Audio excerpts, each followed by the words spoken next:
Assalamualaikum warahmatullahi wabarakatuh. Bismillahirrahmanirrahim. Alhamdulillahi rabbil arsyil azim. Wassalatu wassalamu ala rasulil karim Sayyidina maulana Muhammadin ar-ra'ufur rahim wa ala alihi washabihi allazina bazzalu amwalahum wa nufusahum khalisatan liwajhillahil karim. Amma ba'du, adik-adik, siswa-siswi dan santri Madrasah Aliyah Pondok Pesantren Al-Falah yang berbahagia. Pada sesi pertama kita sudah singgung tentang bagaimana kurban itu diwajibkan. Kini pada sesi kedua, part 2, we are going to discuss the first about the definition of kurban. Takrif daripada kurban. Baik, mari kita awali bersama dengan sama-sama membaca basmalah. Bismillahirrahmanirrahim. Come on everybody, let us concentrate our mind to our lesson today. The definition of kurban. The word kurban is derived from Arabic, meaning to approach, that is to slaughter cattle as a medium to approach Allah. Kata-kata kurban diperoleh dari bahasa Arab yang mengandung arti to approach, taqarrub, mendekatkan diri, menghampiri, approach.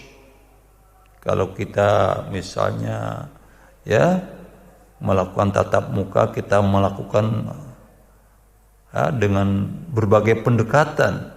Jadi di sini kurban merupakan taqarrub, pendekatan diri tentunya kepada Allah. That is to slaughter cattle, yakni menyembelih ternak as a medium, sebagai sarana to approach Allah, untuk taqarrub ila Allah. This is known in Islam as udhiyah. Kata ini di dalam agama Islam dikenal sebagai udhiyah. Jadi korban itu udhiyah. Udhiyah linguistically have two meanings. Kata-kata udhiyah secara bahasa ditinjau dari linguistik mempunyai dua makna, i.e. yakni a goat slaughter by duha and after, and a goat slaughter during Idul Adha. Jadi kata-kata udhiyah adalah kambing, goat, kambing, mungkin juga sheep, slaughter yang disembelih by duha, pada waktu duha, and after, dan setelah duha. And a goat slaughter during Eid al-Adha, dan juga bisa diartikan adalah kambing atau sejenisnya yang disembelih pada hari Idul Adha. Terminologically, it is cattle slaughter during Nahar days with intention of approaching ilallah. Secara terminologi, istilah, it is a cattle, yang dikatakan udhiyah adalah ternak, slaughter yang disembelih during Nahar days, pada hari-hari Nahar. Mana itu? Hari Raya Idul Adha, ya, tanggal 10 Zulhijjah, dan hari Raya Tasyrik 11, 12, dan 13. Cattle slaughter during Nahar days, ternak yang disembelih pada hari Nahar, with the intention, dengan niat, of approaching ilallah, dengan niat apa? Taqarrub ilallah. Jadi taqarruban, mengadakan pendekatan ilallah, to God. God under particular condition. Ya, jadi mendekat kepada Allah dengan syarat-syarat tertentu. Demikian menurut Sahih Minhaj. Kita lanjutkan adik-adik. The law of kurban, hukum kurban. Law, hukum. Lawyer, pengacara. Lawman, penegak hukum. Ya. Jadi the law of kurban, hukum kurban. According to majority of Islamic scholars, menurut jumhur ulama, majority of Islamic scholars, jumhur ulama, making kurban is considered sunnah muakkadah. Melakukan kurban dipandang sebagai sunnah muakkadah. Artinya confirm sunnah yang muakkadah. Whereas the Hanafi school consider it obligatory. Sebaliknya, the Hanafi school, mazhab Hanafi, considers memandang it kurban obligatory, wajib. Jadi di sini ada nanti perbedaan dari beberapa mazhab yang ada. Ya, jumhur ulama mengatakan sunnah muakkadah, sedangkan mazhab Hanafi mengatakan sebagai sesuatu yang wajib, obligatory, wajib. Allah Subhanahu wa taala said in the Quran. Allah Subhanahu wa taala berfirman di dalam Al-Qur'an, therefore to thy Lord turn in prayer and sacrifice. Oleh karena itu, solatlah dan berkurbanlah untuk Allah.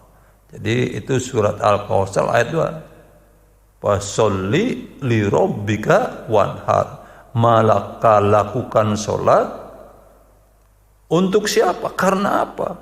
Untuk dan karena Allah, karena Tuhanmu. Wanhar, kemudian berkorbanlah. Jadi yang menjadi dasar pelaksanaan kurban di sini kita lihat dari awal, inna a'toina kal kausar. Sesungguhnya kami berikan kepadamu, hai Nabi, Al-Kausar, nikmat yang banyak, abundance of blessing, nikmat yang berlimpah. Ya, di antaranya kalau kita masalah Al-Kausar bisa buat nikmat yang berlimpah, bisa juga berarti Al-Kausar itu sungai di surga, ya. Kita nanti mengenal ada haud dan lain sebagainya. Jadi Allah memberikan nikmat yang sangat besar kepada Nabi. Begitu pula kita. We get a lot of blessing from Allah. That is why here we must try to follow the rule of Allah. Kita berusaha untuk mengikuti aturan-aturan Allah. Fasholli li rabbika wanhar. Karena nikmat begitu banyak diberikan kita yang tak terhitung banyakkah. Wa in ta'udhu ni'matallahi la tuhsuha. Enggak bisa kita hitung. Nah, fasholli, maka salatlah, and sacrifice, dan berkorbanlah. Ada juga yang menyatakan bahwa di sini terbersit keterangan orang-orang yang berkurban adalah setelah sholat dulu, and sacrifice, baru berkorban. Jangan sampai kita melakukan pemotongan hewan kurban dan pembagiannya sebelum kita melaksanakan sholat Id. Nanti kita lihat waktunya. Rasulullah Rasulullah Sallallahu Alaihi Wasallam itu bersabda apa? Beliau katakan, he who has the capacity to make kurban but opts to deny it, let him not approach our place of prayer, our praying place. Jadi kata Nabi, siapa-siapa yang mempunyai kapasitas, mempunyai kemampuan secara ekonomi untuk melakukan kurban, tetapi dia menolaknya, tidak mau berkorban, Padahal korban adalah salah satu sarana untuk pendekatan diri kepada Allah. Kata Nabi, let him not approach our place of prayer. Ya. Dia itu tidak boleh menghampiri tempat sholat kami. Musallana, sholat kami. Ya. Jadi seolah-olah ada penekanan kalau kita memiliki ekonomi kuat, ekonomi layak untuk berkurban, kita tidak berkurban. Jangan mendekati musola kami, kata Nabi.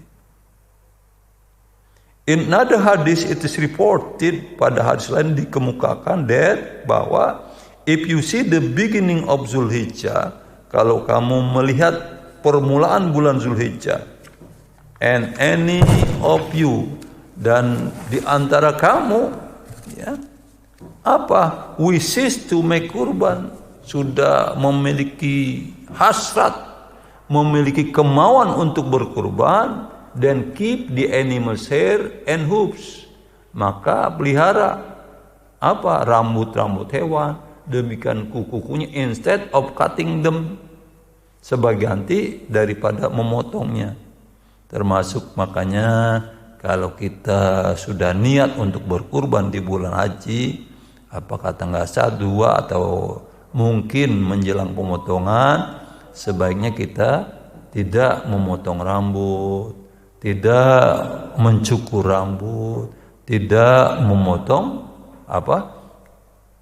kuku kita.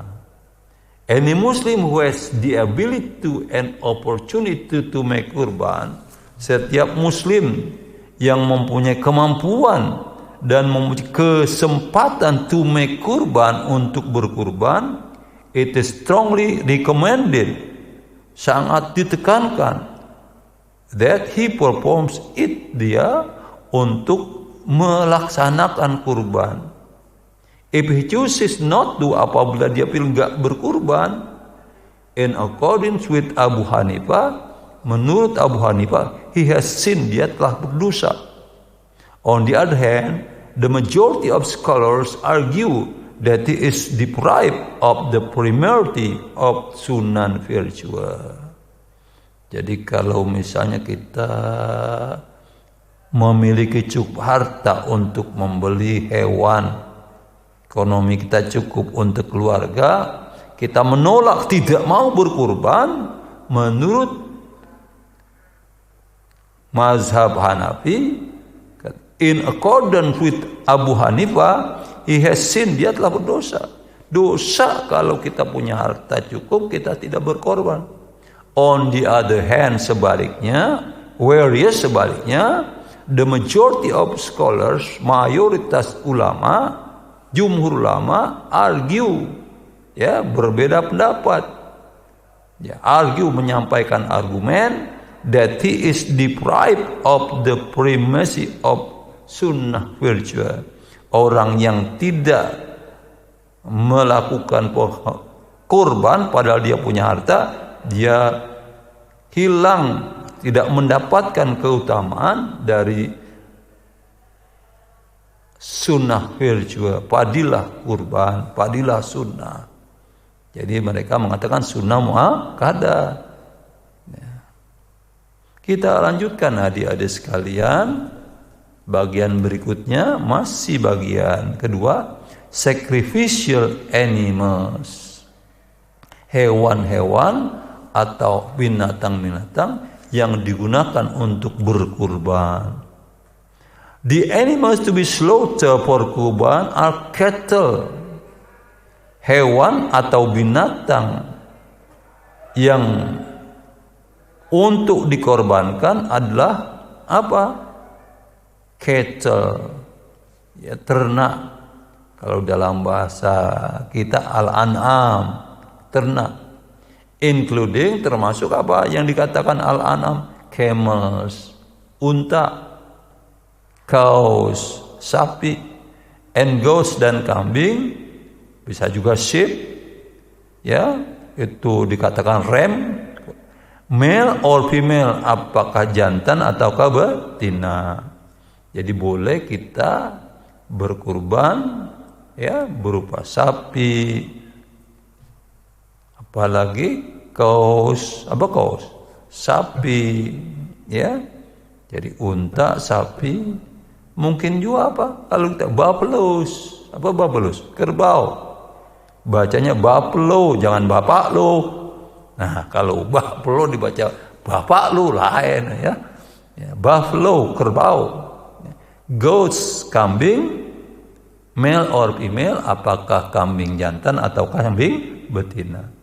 Other animals like bird, chicken, etc. cannot be sacrificed.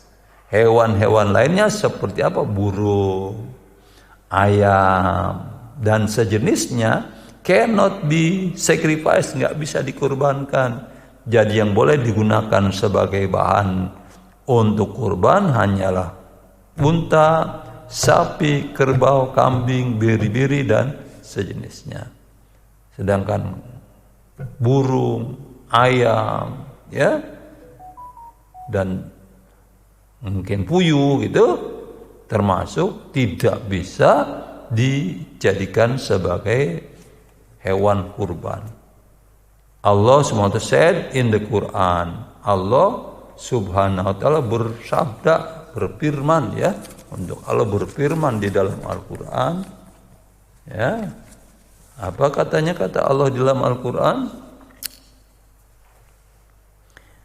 To every people did we appoint rites of sacrifice, that they might be celebrate the name of Allah over the sustenance He gave them from animals fit for food.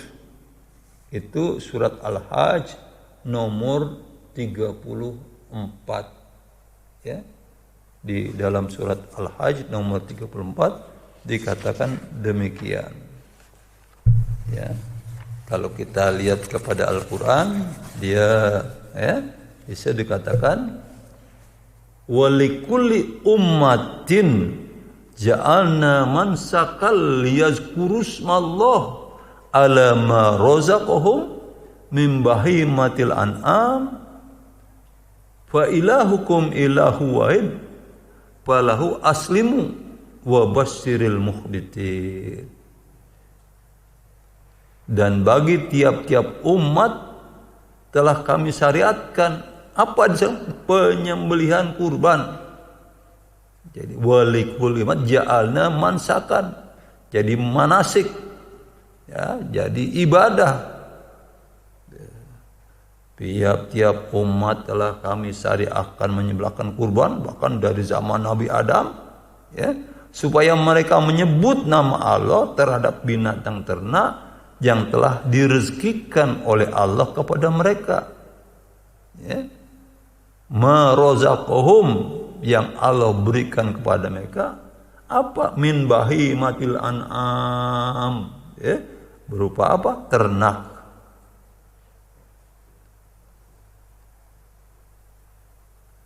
Jadi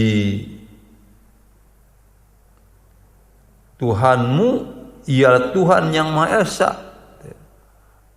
Wa ilahukum ilahu wahid, ya. Maka Tuhanmu, ilahmu adalah ilah yang satu, yaitu Allah Subhanahu wa ta'ala. Aslimu wa basiril muhbitin, karena itu berserah dirilah kamu kepada Allah dan berilah kabar gembira kepada orang-orang yang tunduk dan patuh kepada Allah. Jadi muhbitin, orang-orang yang tunduk dan patuh kepada Allah. A goat can be sacrificed for one person and can also be made for a whole family. A goat, seekor kambing, can be sacrificed, dapat dikorbankan, dijadikan ternak korban for one person, untuk seorang, and can also be made for a whole family, dan bisa juga digunakan sebagai hewan kurban untuk seluruh keluarga. Rasulullah, peace be upon him, Rasulullah SAW once pernah sacrifice 2 goats, mengorbankan 2 goats, 2 ekor kambing, one for himself, satu untuk dirinya sendiri, and his family dan keluarga, and the other for his people, dan satu lagi adalah untuk umatnya. Jadi dalam hal ini terjadi perbedaan ya antara kurban yang kita lakukan pada hari-hari nahar dengan akikah. Jadi biasanya kan kita kalau akikah untuk ya katakan baby girl, anak perempuan, one ya, satu cukup. Tapi untuk baby boys itu dia 2 goats, 2 kambing, ya, 2 sheep, 2 beri-beri. Jadi as for camel and cow, it can be for 7 persons, either belong to a family or not, as mentioned in a hadith. Untuk camel, apa itu? Unta, and cow dan sapi, it can be for 7 person masing-masing, bisa untuk 7 orang, either belonging to a family or not. Apakah itu milik keluarga? Jadi untuk 7 orang, apakah 7-7-nya itu satu keluarga or not, atau bukan sekeluarga? As mentioned in a hadis, sebagaimana dikemukakan, disebutkan dalam suatu hadis. Jabir ibn Allah, saya ulangi, Jabir bin Abdullah radhiyallahu anhu said, sahabat Jabir bin Abdullah berkata, we made kurban with Rasulullah, peace be upon him, in the year of Hudaybiyah. Jadi menurut sahabat Nabi yang bernama Jabir bin Abdullah, katanya kami, jadi beliau bersama Nabi made kurban with Rasulullah, memotong hewan kurban bersama Rasulullah SAW in the year of Hudaybiyah, pada tahun Hudaybiyah. A camp for 7 person and a cow for 7 person. Unta untuk 7 orang, begitu juga sapi untuk 7 orang. Ya, di lingkungan kita bukan saja sapi, kerbau. Jadi sapi, kerbau, mungkin juga ya kalau lihat termasuk sapi banteng sedesa itu ya. The sacrificial animals should be the best one. Hewan kurbannya hendaknya hewan yang terbaik, the best one, ya, the best animal, old enough, cukup tua, and without any defect, tanpa ada cacat. Jadi jangan kita berkorban, kita membeli sapi atau membeli kerbau ataukah membeli kambing tanpa periksa, ternyata terdapat defek, cacat, maka itu ya sebaiknya kalau kita membeli animal, ternak, cattle, ternak, kita lihat dulu ya persyaratan-persyaratannya, apakah mengandung penyakit atau tidak, sehingga dari Departemen Kesehatan, Kementerian Kesehatan kadang-kadang mengirimkan ya apakah mantri atau ke dokter untuk memeriksa kesehatan hewan-hewan yang akan dikurbankan. Ya, bagaimana tuh Rasul peace be upon him said, ya, the prophet Nabi, ya, the messenger Rasul, apostle, utusan Allah berkata, 4 types of animals are unlawful to be sacrificed. 4 jenis hewan unlawful, tidak sah. Law hukum, lawful sah, unlawful tidak sah. To be sacrificed, untuk dikurbankan. Jadi 4 tipe hewan yang tidak boleh dijadikan sebagai hewan kurban. Apa saja tuh hewan kurban yang tidak boleh ya untuk dijadikan kurban karena cacat. Katanya the first having defective eyes, ya, ternak itu mengalami cacat pada bagian mata, cacat matanya. Yang kedua having illness, karena memiliki penyakit, apakah flu apa itu, ya, dan lain sebagainya. Pendeknya kalau dia mengalami penyakit, tidak dibenarkan untuk dijadikan hewan kurban. Yang ketiga lame, pincang, ya, pincang juga tidak boleh. And fourth, yang keempat skinny with no fat, hewannya itu skinny, kurus, with no fat, nggak ada dagingnya.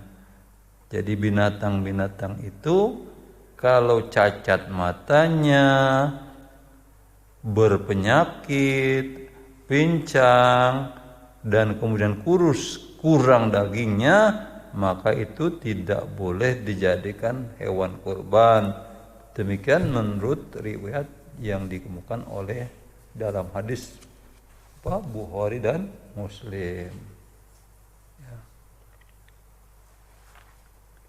Another hadis reported, hadis lainnya mengungkapkan, do not slaughter but a musinna. Janganlah kamu memotong hewan kurban kecuali musinna. Apa itu musinna? Nanti kita lihat musinna itu apa.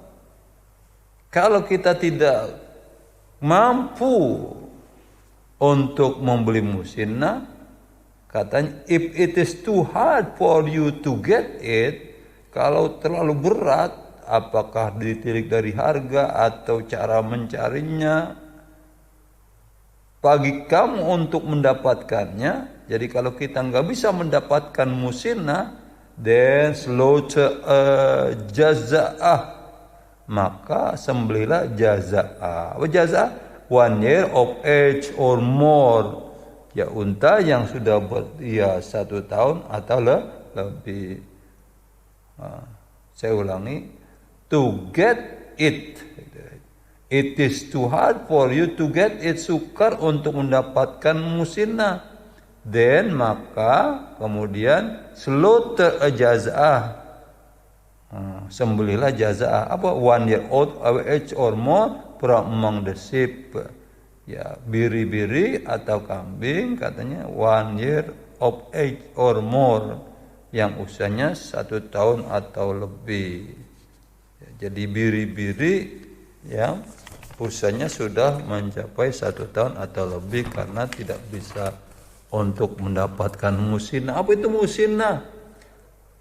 Musinna refers to a camel. Musinna mengacu pada apa? Camel, unta. When it's 5 years old, ketika sudah berusia 5 tahun. A cow when it is 2 years old, sapi yang sudah berusia 2 tahun.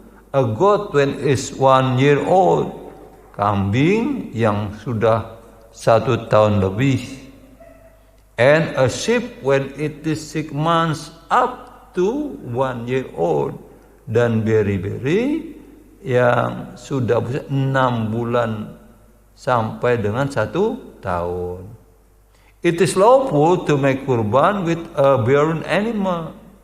It is lawful, sah, to make kurban, untuk memberikan kurban, untuk membuat kurban with a barren animal, dengan animal, hewan barren.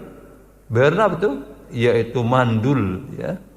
Hewan yang mandul, ya, kan biasanya di tempat kita ada hewan berupa kambing, itu ada yang sudah dikebiri gitu, ya. Nah, itu di sini katakan lawful, sah, to make kurban with a barren animal, membuat kurban dengan hewan yang mandul. And in fact, dan pada kenyataannya, Rasulullah peace be upon him, Rasulullah SAW had once, ya, had a kurban of 2 barren sheep. Nabi pernah itu melakukan kurban dengan 2 ekor biri-biri yang mandul. Barren animals are normally fat and tastier. Bahkan katanya barren animals, hewan yang mandul, hewan yang dikebiri Musa, are normally umumnya fat, gemuk, and tastier, dan lebih enak dimakannya. Taste kan, taste itu enak. Nah inilah season kedua yang telah kita bahas terkait dengan pertama, ya Allah, apa itu definisi kurban, hukum kurban, kemudian binatang yang dijadikan untuk kurban. I think that's all for the second part, and then we will go on the next time with the third part, namely the distribution of kurban meat, pendistribusian daging kurban. Terima kasih atas perhatian adik-adik, perhatian audiens. Mudah-mudahan ada manfaatnya. Apabila ada kekurangan di sana sini, saya mohon dibukakan pintu maaf yang seluas-luasnya. Wal afwa minkum, wassalamualaikum warahmatullahi wabarakatuh.